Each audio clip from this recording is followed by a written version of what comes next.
Sir, do you know why I pulled you over? Speeding? No, it's because your intro sucks. Please step out onto the curbside.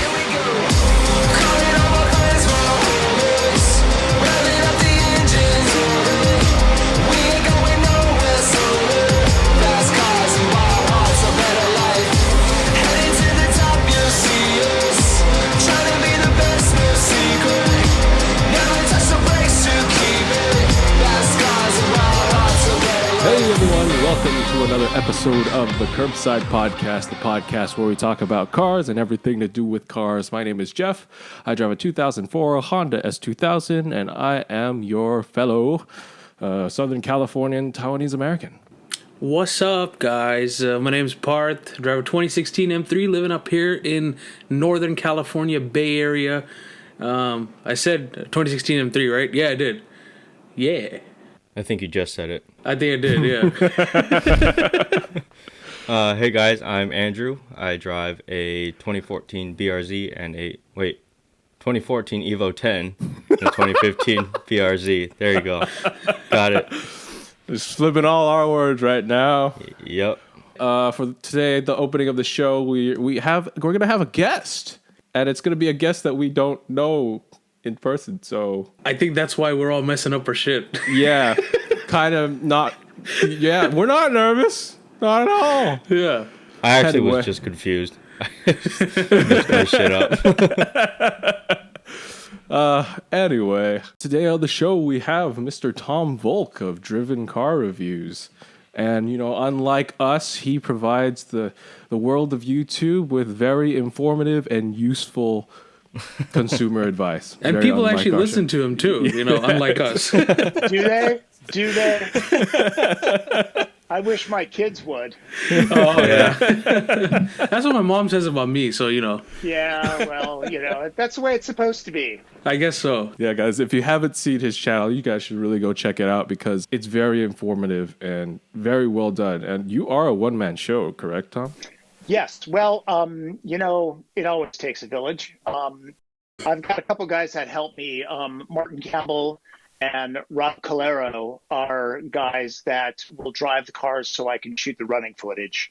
And these days, since everything's in lockdown in Seattle, my wife is doing that. Oh wow! And like for example, I was supposed to take delivery of a Lamborghini Urus on Friday, and basically she's not comfortable driving that car. And I don't blame her. You know, she's not a car person. I think all of the people that I know that are automotive journalists are all married to people who really don't care at all about cars. And I'm no different. So Yeah. I think we're definitely kind of a minority here. Super car enthusiasts. yeah. So how are you guys holding up in these strange times? Well, me and Andrew are from the same part. We're in the Bay Area. And, you know, we're the ones that, like, kind of started this whole lockdown thing first. Yeah. So I'm already having cabin fever. It's been just over a week now, or a week. And I've been home for 2 weeks. Okay, so yeah, I started to get a little same thing every day, but you know, you got to do what you got to do, I guess. Yeah, it's important. It's important to you know, not move around and spread the virus around so we don't end up with that lump in the python, just a huge amount of people that need services at the hospital. Mm-hmm. Yeah, you just gotta, like they say, flatten the curve a little bit, and Flatten then the curve. Yeah, and then that's get back a new term to that's entered the social lexicon, hasn't it? oh yeah, just like social distancing Yep, and all that other Yes. stuff. Yeah.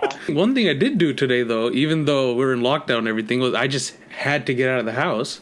Sure. So I just went and took my car for a spin. I was like, you know, that should be okay. I'm not going to get out.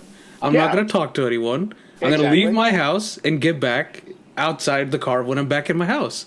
Yeah. So it was nice to go and just, you know, roll through the gears a little bit. Yeah, I did that too on Saturday. Just drove to Santa Cruz for no reason and came back. It's a good time. Yeah. So what do you guys drive? So I drive a 2004 Honda S2000. Oh, cool.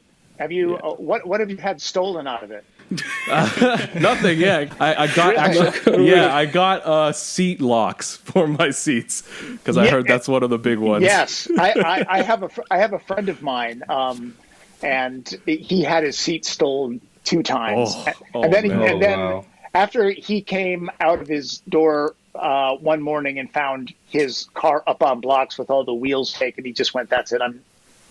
I'm selling the car." He had wheel locks on it too. Oh, really? Yeah. Mine is seat locks, wheel locks, kept in a garage. I heard insurance companies will actually write it off if the seats get stolen sometimes. Yeah, I think it's really hard to find new seats. Though it seems to me that you can find some hot ones, right? You know, because they're always being stolen. I don't think you should ever do that. Well, if you really need seats, you really need seats, you know? What about the rest of you guys? I drove a 2015 Subaru BRZ for the last 5 years, and I actually picked up 2014 Evo 10 MR 2 weeks ago? 3 weeks ago? 3 weeks ago. Really? Yeah. I've wanted the car since like middle school, so picked up my first dream car. It's still pretty crazy to me. Yeah, I remember the first time I ever drove one of those. They're just buckets of fun. Yeah. Yeah, they're they're fast. Yeah. Actually, this weekend when I drove down to Santa Cruz, my buddy came with me in his SQ5, and we did a little roll race on the freeway, and I beat him. It felt pretty good. I wasn't able to beat just about anything in the BRZ, so. Yeah, the BRZs are fun. It's sort of like the Miata school. It's a little bit more fun to drive a slow car hard than a fast car. Yeah, easy. definitely. That's very true, yeah. Yeah, and I saw something on the interweb today that they had a spy shot of the new one, and it was like Oh, really? like the full rendering of it. Like it looked like a photo, and it looks great. Ooh. Oh, okay. Oh, I'll wow. have to look that up. Yeah, Yeah, it was the Toyota version. It was the 86. 86. 86, okay. Being in the industry for so long, do you get any like special secrets from the automakers at all about these things? You know what? I might get a few, something in my eye thing occasionally. I don't know that I get any more than any of the other established guys. One of the really cool things that I got to do when the Tokyo Motor Show happened last year was I was able to go to the design center of Nissan in Japan. Wow. And they showed myself and I want to say 10 other automotive writers, everything that they're doing for the next 3 to 4 years. Wow. Not on cards and pictures and stuff. We walked around the courtyard that had, if it wasn't like in its final prep in physical form, they had clay models, or if the interior wasn't done, they had the mock-up of what the interior was going to look like.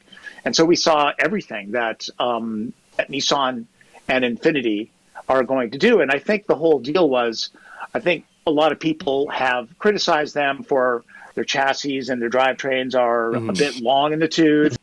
And they said, it's coming. And I think we can't say anything about what we saw, but I think they wanted to get the word out that not only is the stuff coming, but it looks good in their, whether or not I thought that they were in the right direction. And I do. Okay.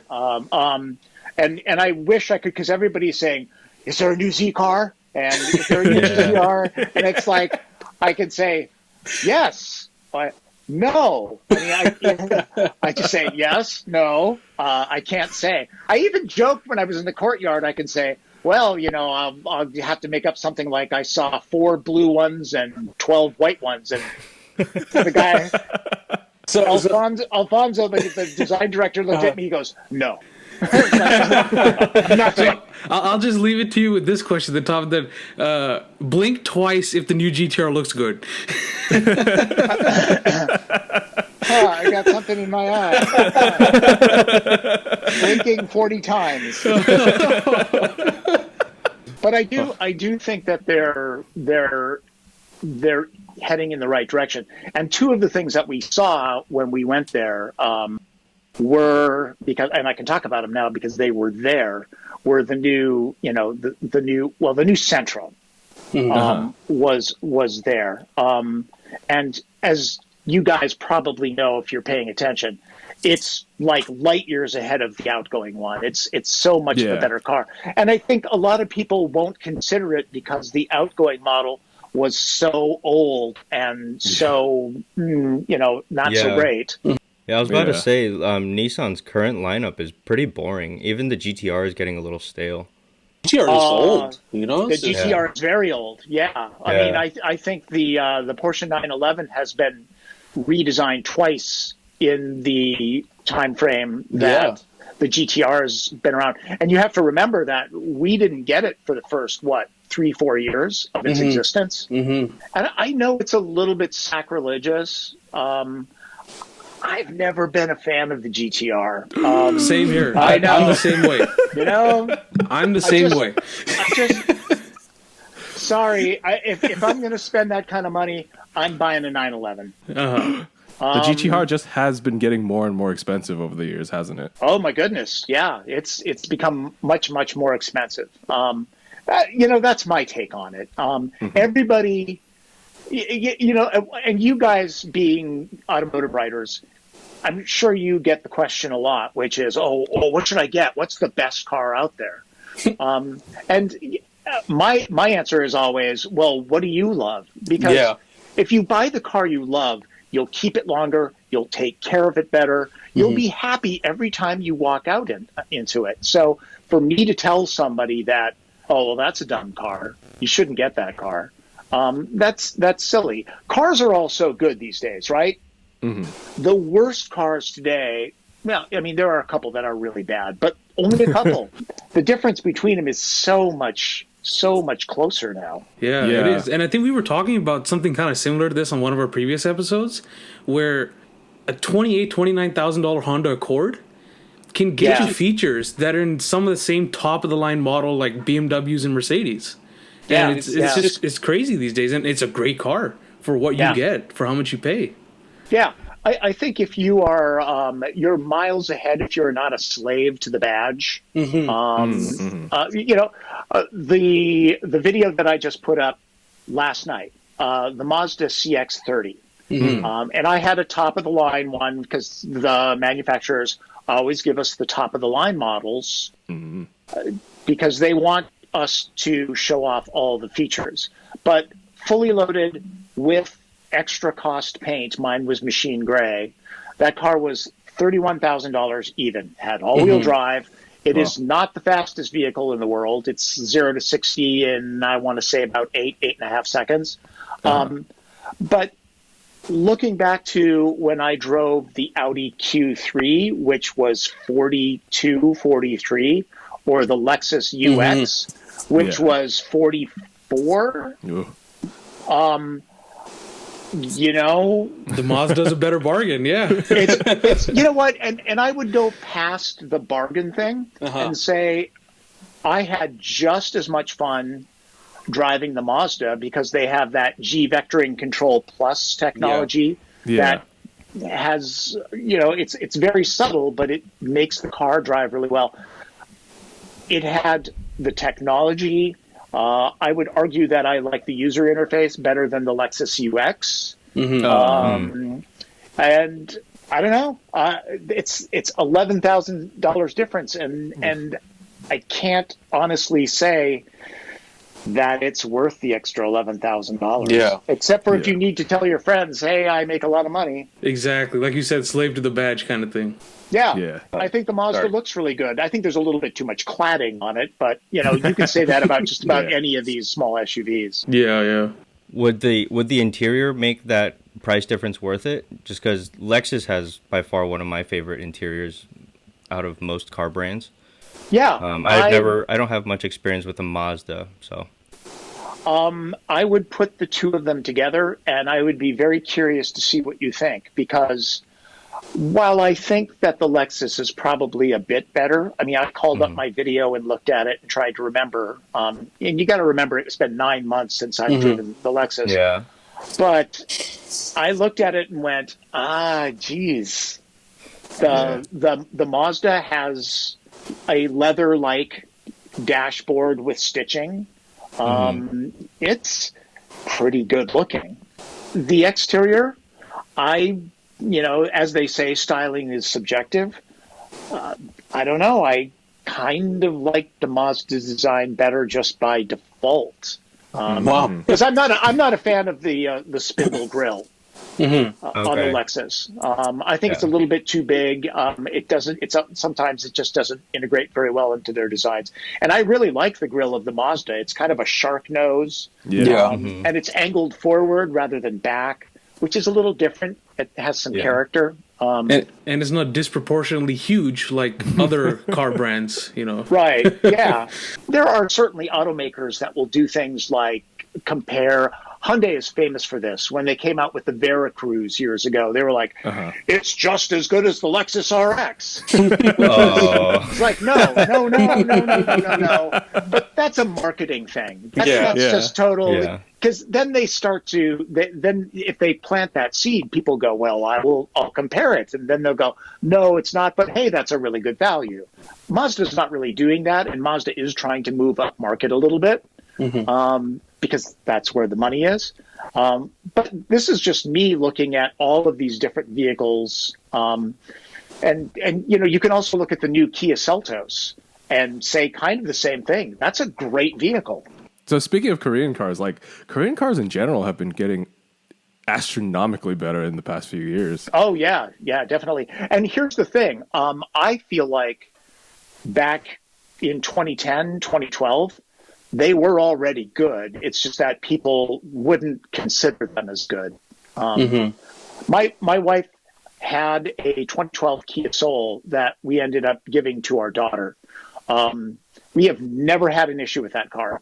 Gas and oil and scheduled maintenance, and it's been great. They still do have the entire stereotype from like the early 90s and 80s that they have to break out of, don't they? Sure, now. Yeah. Well, I'm also old enough to know when Japanese cars were considered really crappy cars. Yeah. And, here's the thing. They were at one time. I had a friend who had a Toyota Corolla with a Toyo Pet transmission. It was a 2-speed transmission, automatic transmission. Oh my God. And it was like, and long gears. Maybe it was Toyo Glide, and I think the Glide was because it would go into second gear. It was horrible. I actually thought there was something wrong with it. It was almost as bad as the smart car transmission, which is really pretty bad. Yeah, my wife has a 2012 Kia Soul that we bought new. She just really liked the design of it. And we ended up giving it to my daughter who moved to Los Angeles, and she needed a car right away. And gas, oil, and scheduled maintenance, and a couple flat tires. Yeah. Still runs great. Yeah, she calls it the Rolls Royce. Yeah. That should be a license plate. Yeah. It's a great little car, and I always liked the design of that. I was able to talk to the designer, and he said that when he was designing it, it was a lot of 1960s American cars design that went into that car. Ford Falcon, some Cadillac. Nobody really ever noticed it. Oh, really? Huh. Yeah. I certainly never noticed. Yeah, it's in the side panels and the front grille. I love talking to the designers. Always love talking to the designers. I always think they're the coolest guy at the events. I would love to talk to the Hyundai designers, especially now, because I feel like they're that Elantra. Yeah, they're copying a lot from. I feel like it looks like other brands, and they're kind of incorporating it into their brand. Yeah. So have you guys seen the new Sonata in person? Not in person. Yeah. I have. We did at the LA Auto Show. Oh, you did, yeah. Can't say I'm a fan. Yeah. I think it's a great design. and a lot of technical things that went into the design, because like the front fenders, over the years from the 80s and 90s, the depth of the fender from the fender, well line to the hood has grown over the years, because of safety requirements and all that, because you have to have a certain amount of inches between the engine and the actual physical hood, so that if you hit a pedestrian, there's a soft spot to land. It's like the Hondas that have those really thin cowls. It's like you'd hit it's like the hood is that far away from the engine, and you can't have that by law. But the Hyundai engineers found a way to lower that cowl down again. So again, styling is subjective, but I think that's one of the better looking cars on the road these days. I'm very curious to see the Elantra in person, the new one, because it's got some very different things going on the flanks.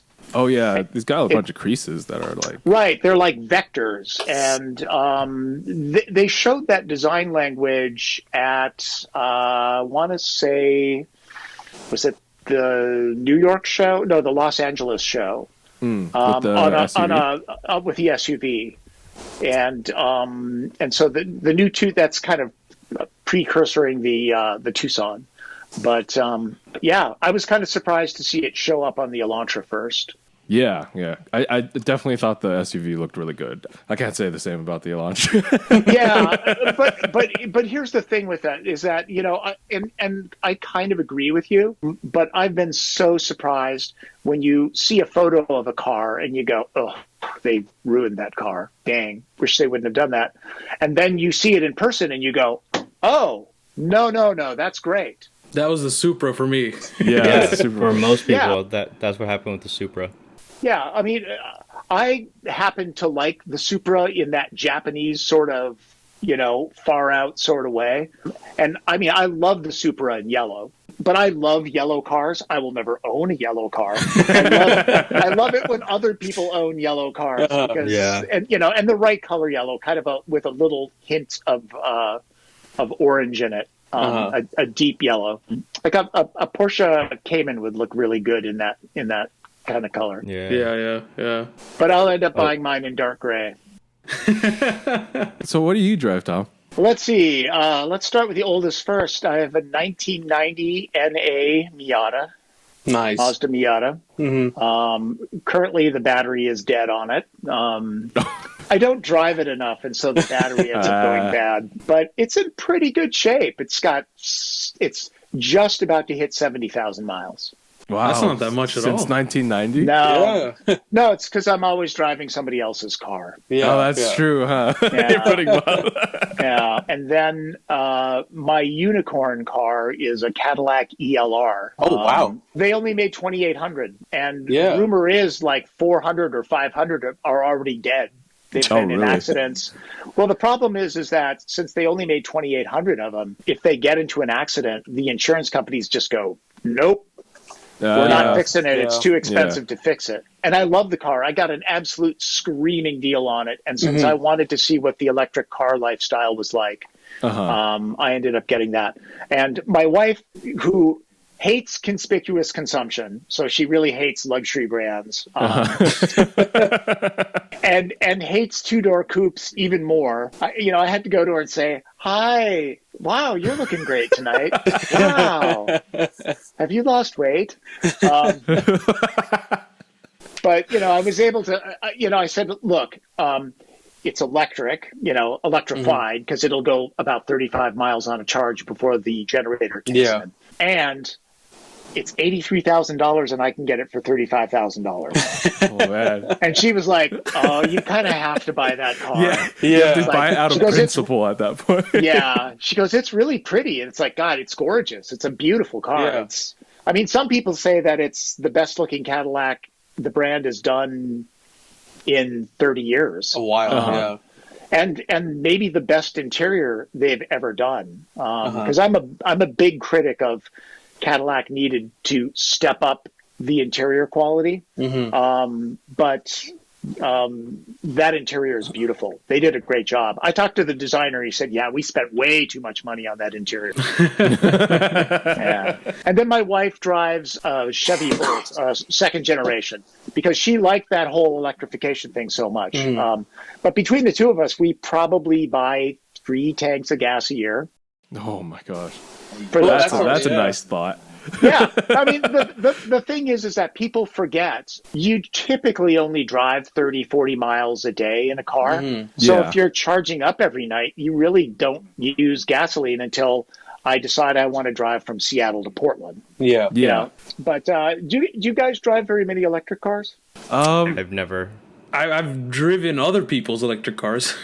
Yeah, they're great cars. They're fun to drive. They're so much fun to drive. I just keep missing the sound of the engine though whenever I drive it. Yeah. You know, it's fun for like a few minutes, and then I'm like, I probably will get bored after owning this for a while. Well, the other thing, it's like if you're into music, one of the great things about electric cars is that if you have a good sound system in it, you can hear the sound better. And I agree. I mean, I will miss the sound of a good V6 or a great V8. There's no doubt about that. But I more and more, as I look at what's happening with the COVID-19 stuff, and start to think about, okay, we do have climate change happening.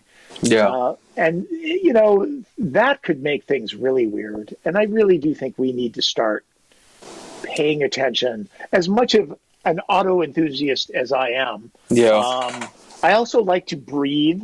It's kind of near and dear to my heart. It's helpful. I love breathing. I'm all about being able to grow food. And not living on this planet. Yeah. And, I mean, people will say, hey, save the planet. It's like, well, the planet is going to be here. Yeah. It's us that's going to be affected. I mean, I just think it's really responsible. It's important for us to be responsible. Well, it's crazy what like the car manufacturers are doing now, and it's great that they're doing it. Like we saw with Koenigsegg just last week or 2 weeks ago with the new Gemera. That car is insane. With how much power comes in that this time, the power is coming mostly from the electric engine, and the horsepower, the gasoline engine, is actually less than the electric. So it's amazing to see, this technology now coming into cars, Yeah, and that's the thing is that, hybrids can make a car better. I mean, you look at an Acura NSX, and people forget that's a hybrid. Yeah. But that's a hybrid done the way that enthusiasts would want. I love driving the NSX. That's one of my favorite cars to drive. I think that the NSX has not gotten its due. Yes, 100%. Yeah. I'm a bit biased. It's one of those cars that people always forget about. It's like the original NSX. It was a great car. And then it just kind of sputtered out because people forgot about it and said, oh, it's just a Honda and blah, blah, blah. And then, of course, people, 10 years later when they weren't making them, then it was like, oh, those are awesome cars. Why did they stop making them? It's like, because, automakers are not in the business of making cars. They're in the business of making money. How they make the money is by making cars. Yeah. I was talking to somebody about the NSX just recently, and that's exactly what I said to them. Like, just wait 10 years when they stop making it again, and all of a sudden this NSX generation it'll first of all go up in price, and then everybody will want one. So I want one now, but I already have too many cars. So I got a question for you. So Cadillac ELR, it's a very unique choice of electric car compared to all the other electric cars that were out there. So like, what kind of drew you towards it? Well, one, I got a screaming deal on it. That's a big one. Yeah. Okay. Because at the time, everything else was outrageously expensive. The Model S was way too expensive. The Model 3 was not out yet, and I was not willing to be a guinea pig of Elon Musk. The Nissan Leaf at the time, Nothing exciting. Yeah. You know, I'm lucky. I drive like 60 to 75 cars every year. Yeah. I get to drive a lot of different cars. And the ELR didn't get the greatest reviews, mostly because the sticker price was $83,000. Yeah. But I figured once after the federal tax credit for $35,000, Yeah. gorgeous car, great interior, super comfortable. I just couldn't really pass it up. And I just really love the car. In fact, the funny thing is that I bought the car and a friend of mine came over and went, "Wow, that's really cool." And I told him, you know, how much it was. And 2 weeks later, he had one. Oh, man. I mean, I just, you know, the thing is, I know that it's not a car for everybody. I realize it's a little bit of an odd choice, but it's like what I said before. Buy the car you love. And as you guys know, it's like car guys always have the weirdest tastes in cars. You know, Yes. car guys love station wagons. Yes. Yes, we do. Yeah, I mean, car guys love diesel engines. Car guys love manual transmissions. Yeah. And those are not the kinds of things that the mainstream buyer is looking at. And I think we forget that sometimes. We're all so busy writing for other car writers, trying to prove, well, I know better. I'm more clever and I'm smarter. You know, I try to write, when I'm writing about a car, when I'm reviewing a car, I'm trying to think, oh, who's going to buy this car? You know, it's like we were talking about the Nissan Sentra, or even let's go even further. Let's go with the Nissan Versa. 2 years ago, I wouldn't recommend that car to my worst enemy, right? And, you know, we've all experienced them in the rental fleets, and it's a dreadful car. The new one's not half bad. And I mean, and if you're looking at it as you're a single parent, you need transportation, and it needs to be reliable, and it has to have a warranty because you can't have things springing up that'll surprise you, and you don't know anything about cars. You don't have a friend that can help you buy a good used, you know, Corolla or something like that. Maybe that's a way to go. You always have to look at the big picture when you're looking at any one car. So off of that, Tom, then how did you get started with car reviews? Like, how did you enter the world, and how did you make it your thing? Well, cars were always my useless command of knowledge, right? I mean, I'm sure you guys grew up and you read Road and Track and Car Driver, and poured all over those things. You know, I was that guy. I'm just same as you guys. And I started working in television when I was going to college, and at one point, I was doing like an annual car special every year. And when the TV station that I was working for, the NBC affiliate here in Seattle, whenever anybody did a car story, I would always help them out because I could say, well, you want to look at this, this, and this, and, you know, these are the trends. And then I would do an annual car special where we would go back to Detroit. And then I realized that there were press cars out in the Seattle area that they would loan you a car. So I talked to my boss and said, hey, I could produce these car reviews because I was always a photographer. I was a photographer editor. And so our show host was going to talent them, but he balked. He said, no, I'm not going to do that. I don't know anything about cars, so I don't want people to do that. So my boss said, you know, go put on a clean shirt and get a haircut. He goes, you can do this. Just stand in front of the car and say something about it. So that's how it started. You know, it just, the world works in mysterious ways, right? Oh, yeah. And so then, you know, I did the reviews for a number of years, and I got a phone call from the New York Times saying, you know, we really love your videos. Can you do them for us? I'm like, hey, let me think about that for a second. Yes, you can. Because, you know, anybody who's in journalism, it's like the New York Times. I mean, never in my wildest dreams did I ever think I would be working for the New York Times. But the TV station that I worked for, King Television in Seattle, is just nationally renowned for doing really super great journalism. And, I applied that to cars. I try to look for things that really matter to people, and really research the cars and, get accurate information. And, occasionally I make a mistake, but, obviously you try not to. I agonize over trying to get things right. That's like our producer Jeffrey over here. He agonizes over the smallest details, and there you go. Keep doing that, Jeffrey. I try. Yeah, you should. Well, no, it's important, especially since these days there's so much misinformation out on the internet. And, sometimes you look at what people are falling for or what people believe, and you want to go, are you kidding me? Yep. Yep. Misinformation, whether it's intentional or just innocent, is it's a bad thing. Yeah. And so at least I'm trying to do my best to give accurate information. I think you do a pretty dang good job with that. Well, I think another thing that I appreciate from your channel is that you review all spectrums of cars.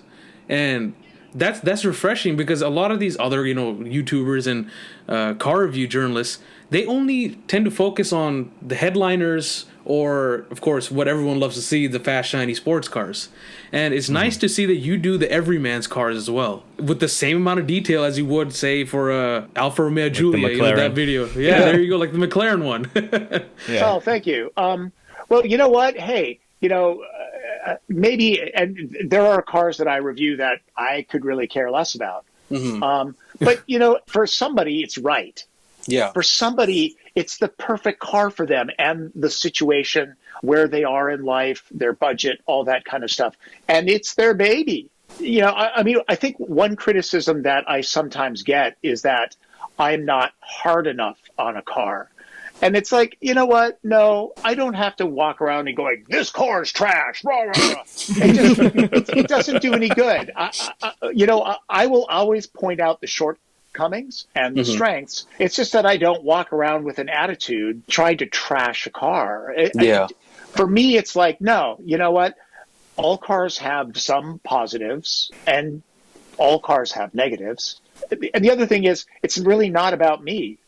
It's about the car. I mean, there's a lot of people, a lot of the YouTube channels, it's a personality. And that's fine. Their channels are personalities.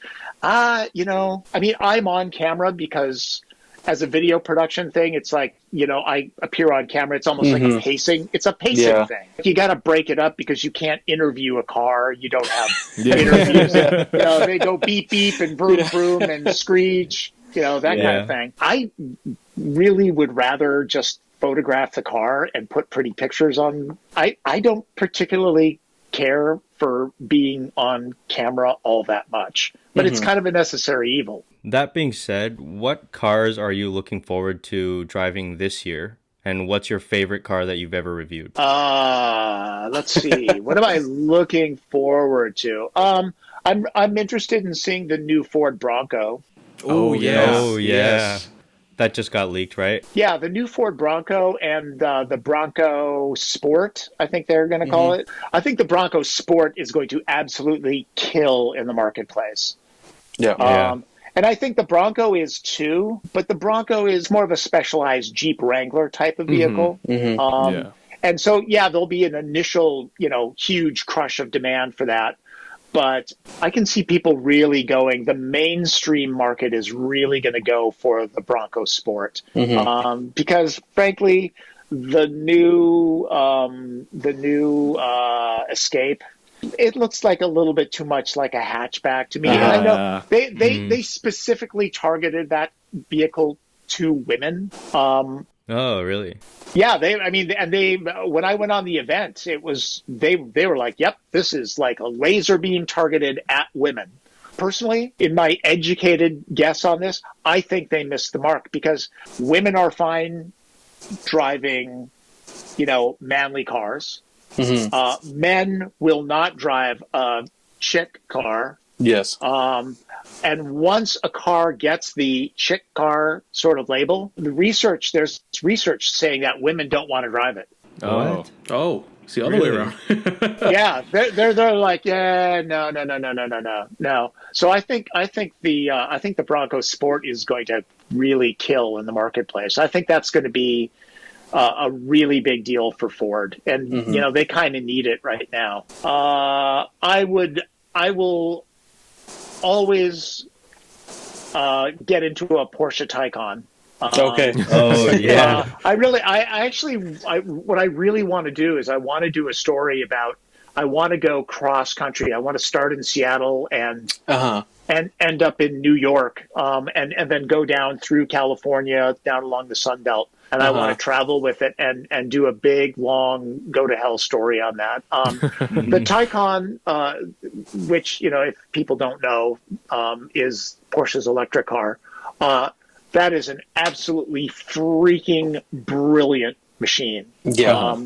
It is unbelievable. I can still remember the first time I didn't drive the Turbo S. I drove the Turbo on the Angeles Crest Highway. And the first time I put it in launch mode, and I can still remember that feeling. Wow. It's an otherworldly feeling. And it was great because there was nobody on Angeles Highway that day because there was some sort of GPS navigation glitch that was telling GPS systems that the road was closed. Oh, okay. Amazing. But it wasn't. I think Porsche planned that. Yeah. Well, good on them. Pretty much had the road to myself, and oh my Lord. And the interesting thing is that there's a performance sound that you can dial in that amplifies the actual sound of the electric motors. Oh, okay. It's not a synthetic sound. It's an amplified, EQ'd version of the electric motors. And, you know, which is fun. You play with it, and it's kind of a cool, you know, futuristic sound. But I turned it off, and I was driving, and I was pushing the car very, very hard. And I realized after a couple minutes that I was driving the car listening to the sound of the tires. Wow. Oh, wow. And I was making, like, subtle corrections and changes by listening to the sound of the tires. Jeez, that's cool. So it's like, you know, think about it. I mean, the difference between driving a powerboat and like a sailboat, like a performance, like a racing sailboat. I like the Taycan's form factor because one, I love the exterior design. It looks so colors. Good. Yeah. Yeah. It's in person. A lot of people go, "Oh, it looks so boring," but it's in person. It looks like a animal that's ready to pounce. It looks really good. Yeah. And I like the way the interior is laid out. I am not a fan of the Tesla big giant screen off to the side because I want the information I want in front of me. I mean, I think we need to call the Tesla touchscreen what it is. It's a cost-saving thing for them because they don't have to have buttons that they assemble. They don't have to have, you know, all sorts of different gauge clusters and all that kind of stuff. It's one thing. It's right there. That saves them money in both assembly and in design and all that. I think that's why, like, the Taycan, like, it appeals so much to, I've noticed, especially to car people. Like, I'm not a big fan of Tesla at all, and not a big fan of electric cars in general, but when I saw the Taycan for the first time, and then when I, like, watched videos of it and stuff, I was excited as a car person for a full electric car that usually I would, like, kind of, you know, shirk my nose to. But I think what Porsche did a really good job was they made it a car that appeals to car people. Sure, you know? and I think Tesla does that too. And I think there are a lot of people who will hate on Tesla because for whatever reason. I don't have time for that. It's like, why would you hate a company? I mean, I think they're irresponsible by not draconianly, or that's not a word, but really coming down on people abusing autopilot because, you know what, that's dangerous. Yes. You shouldn't mess with that stuff. It is not ready for prime time to take a nap. 100%. Yeah. You know, the thing is that you have to give Elon and company, because he didn't do it alone, you've got to give these people props for, one, making the electric car cool. Yeah. And two, doing something that hasn't been done in 60, 70 years, which is start a new car company that's successful. It made other car companies pay attention, and then they started doing what Tesla's doing, basically, which is amazing. Otherwise, car companies were set in their ways for, like you said, years, decades. Yep. I think it's really important that Tesla has done that. It has kind of made everybody think differently, not just the car companies, but consumers to think differently in a different way. I watched Matt Farah's one take on the Taycan, and just like watching him drive that also around Angeles Crest was like, it made me excited. Like I wanted to get in one and like whip one around. He was smashing through the canyons. Oh, yeah. If I had the money, I'd buy one in a heartbeat. I actually put my money down on one before I realized that the price was going to be $180,000. Starting. Yeah. And then I kind of, slunk home with my tail between my legs. My wife said, I'm going to not buy that car. And I understand that, it's much more expensive than a Tesla Model S. And the real world range really isn't all that different, according to Car and Driver. They did a test. The EPA range on the Taycan is something like 210 miles. I was easily getting like 260, 270. Wow. Okay. I was hammering. And you were, That's interesting because Road and Track did this did an article on it, and the guy who wrote about it, he slammed the Taycan, and that was the first person I heard who had that much negative opinion about it, because everybody else I've heard from, they had amazing views of the Taycan. Yeah. This was a great car, and then it's amazing. Yeah. But no, that one Road and Track guy, he just slammed it. He said, no, the range is not what it's supposed to be. The performance is actually not that great. So that was a surprising one. I'm not sure what was going on with him. Maybe he got a bad one. Well, and the thing is that whenever you see a review like that, I think you should always, pay attention to it. Because obviously this guy had his experience, the experience that he wrote about. And I always pay attention to that. I typically don't read about a car until I've actually written my review. I see. Because I don't want to color my review of something, but I do think it's important to read a bunch of reviews. And, it's like if you're buying a car, you shouldn't just read a couple of reviews and then go out and buy the first thing that you test drive. It's like the average car these days costs $35,000. Why would you not test drive 5 or 6 different cars in the category that you're choosing, because you're about to drop a whole bunch of money. And sure, it's inconvenient, and the salespeople could be annoying. But honestly, when you're $800, $900, $1,000 a month, you want to make sure you make the right decision. Yeah, it might be worth the time a little bit. I think so. Yeah, and that's why I'm like, one of my things is that when the car show comes to town every year, what is it, $15 to get in? Think about how much money you're saving by just going from car to car to car to car to car, seeing if you fit inside the interior, whether or not you like the interior, whether or not, you can check out the prices right there. Those kinds of things are invaluable. I always say that. I wanted to talk about something in your videos that I really like, which is my favorite part is your TP trunk test. Yeah. Well, in these strange times, that's not happening. I know. I was watching the Subaru Outback review, and you had said that not that anyone's actually loading their trunk with this much toilet paper. Yeah, but now they are. Gotta eat those words. I guess you were just a man ahead of your time. I'm such a trendsetter, huh? Because you do it because the toilet paper is like the size of a carry-on suitcase about. Yeah. Correct? Well, okay, so here's the backstory on that. So the first car that I ever got for a review was an Audi A4 Cabriolet. And I had to go to Costco because my wife wanted some stuff, including toilet paper. And so I went down and I put it in the trunk, and I was like, wow, I could put only 2 of these in the trunk.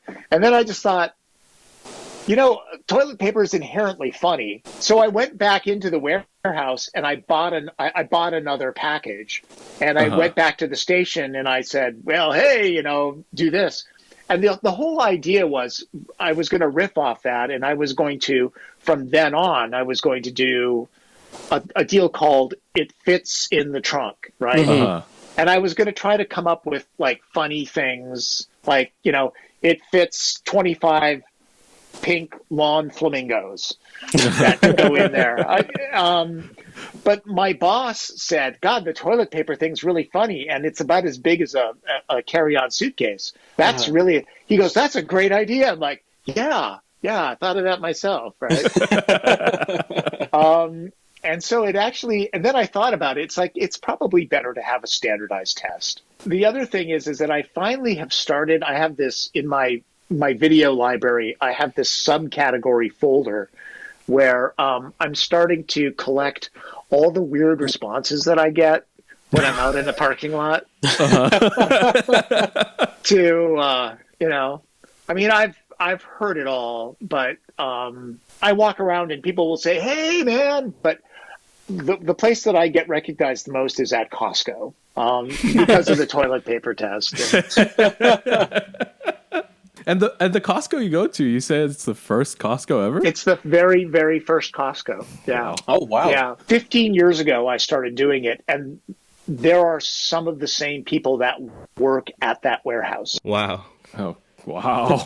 Yeah, because Costco treats their people very well. Yeah. It's like, and I went down to Costco to talk to them about, whether they had any TP to do it. And they said, we do, but they said, can you wait a month? Because the optics of you rolling out 10 bundles of toilet paper in front of all the people that they now only let so many people in the store at one time.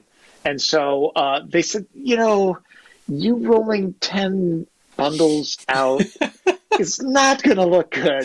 And the manager actually said something about, well, maybe we could get you to like drive around back and we could sneak it out the back. Oh, and it was like, it's like, that might be worse. Yeah, you guys have enough on your plate. I'll just come back in a month.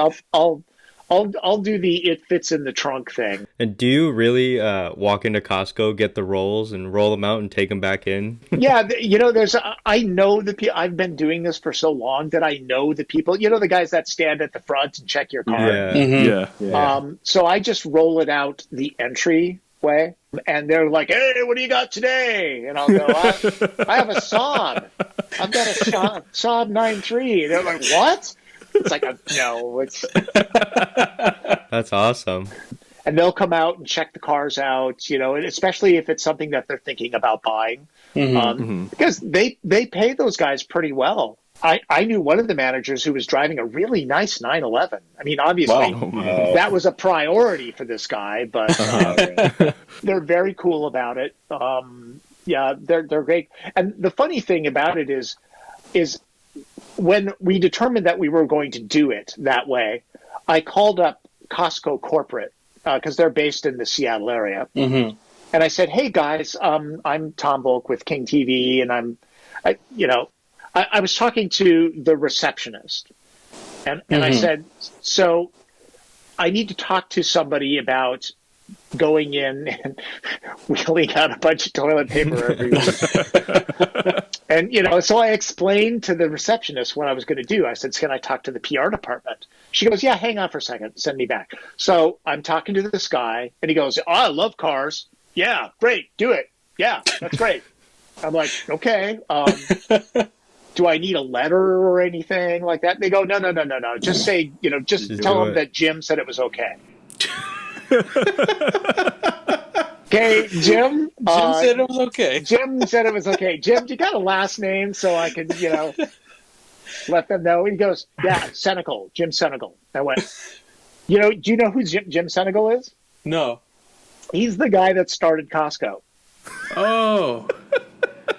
So I guess if Jim says it's okay, then it's okay. Yeah, Yeah, it's definitely okay. like, it's like one of my favorite, Costco toilet paper stories to tell. Yeah. Great story. Great. So it's a little weird to be a bath tissue specialist. So, And cars next, right? Yeah. yes. I got one more question for you. Sure. You kind of touched on this earlier about doing like the road trip across America in a Taycan. Yeah. Do you have plans for any like other content besides reviews, or is that kind of your bread and butter? It's kind of what I do, but I'm thinking about just trying to do different things, like just going on YouTube Live and just talking to people. I think it's good to talk to people to find out what the pulse of America is, or the pulse of the car enthusiast, because typically, I mean, I work at home, right? And so the only people I see are my wife. And I'm seeing a lot more of her these days, and, which it's a good thing that we really get along great, because man, I can't even imagine. But it's like I talk to people like that. I talk to Martin Campbell and Rob Calero. They're friends of mine. But most of it is I go to these car events, and I'm talking to other automotive journalists, and you talk about cars, and then after that you talk about cars. And then you finish up the evening talking about cars. And car journalists, I mean, I love them. We're all of like mind, but it's sort of this incestual group that we're all kind of talking about the same things, and it's not necessarily all that important to people who just want to buy a reliable car. It's kind of the thing that car guys will sort of make fun of. People like, oh, they're going to go buy a Camry. Ooh,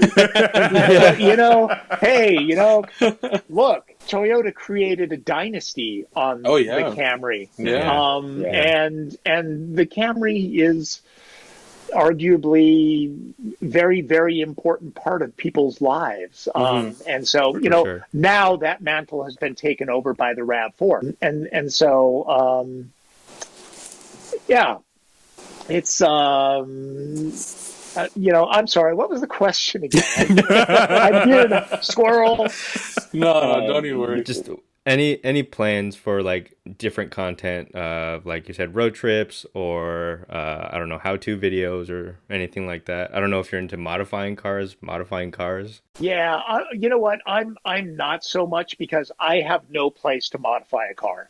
Okay. I don't. I mean, I used to do a few things like maybe put a cold air induction on the Miata, and putting in some braces to tighten up the suspension, and the structure of it, because the original NA Miatas weren't exactly, you hit a bump and it was like so there are ways to brace them up, and I would do things like that.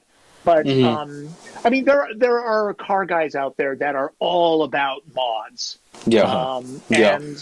And I think that's great. That's not me. I am not the kind of guy that goes, I would love to rebuild a transmission today. I think I'm going to go out and do that. I have no time to do that, and I have no place to do that. My specialty is, to looking at a new car and pointing out features, that kind of stuff. But I would love to do some things.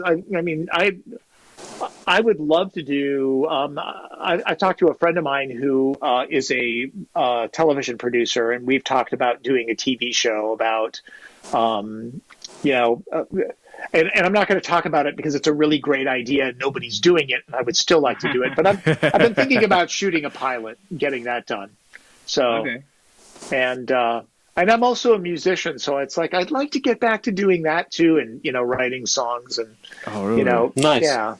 But because my recording studio downstairs is gathering dust, and I'd really love to crack that open and play with it. No better time to do it than now. Yeah, seriously. I don't know, but here's the thing: is that because of what's going on, I've actually doubled up on shooting cars because all of the automotive events have been canceled for at least the next 2 months. Yeah. And I don't know what's going to happen, whether or not the automakers are going to say, hey, we're now shelter in place, so we're not loaning out cars anymore. Mm-hmm. So I'm doubling up on those. I'm taking 2 cars this week and 2 cars next week.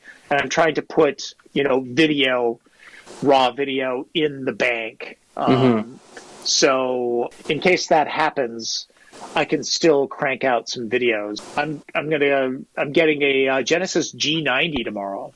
Oh, nice. the rework version, which is another thing. We were talking about brands, and it's like, oh no, I'm only going to buy a Mercedes or a BMW or a Lexus, and it's like, guys, Lexus is or Genesis is kind of killing it these days. They kind of are. They are. They're making really good stuff, and that the new GV80, I think the new crossover. Yeah. I've seen it. It looks good. It looks good. Yeah. So. But anyways, hey guys, it was fun. I'm glad I saw you at the auto show. Thank you for coming on, giving us small time, podcasters time. Oh no! Come on, guys, you're selling yourself short. You guys are great. But stay safe out there, okay? You as well. Practice social distancing. Definitely. Go on long car rides by yourself. Yeah. Oh yeah. Thank you so much for coming on our show. Yeah. All right. Hey, take care, guys. Right. It was fun. You too. It was fun. Take it easy. And that was Tom Voelk. If you haven't checked out his channel, you guys should really do that. Very cool guy. Yes. Yeah, he's pretty chill. Super nice guy. Yeah, it was great to have him on. We finally have an actual guest. And you know what I realized? This is our 25th episode. Well, there you go. It worked out fantastically, huh? Yeah. Thanks, Tom. And Really we finally appreciate have a it. guest that will not get hired as a host. Maybe. Tom, let us know if you want to join the Curbside podcast. We can't actually hire you, though, so it's more like a volunteer kind of, yeah. We'll pay you in friendship. Yes. Yes. But anyways, guys, if you haven't checked out his channel before, please go check it out. It's youtube.com/drivencarreviews. Very, very good and informative content on there. Yeah, actually informative. Yeah. So listen to us for fun and then go over there if you actually need information.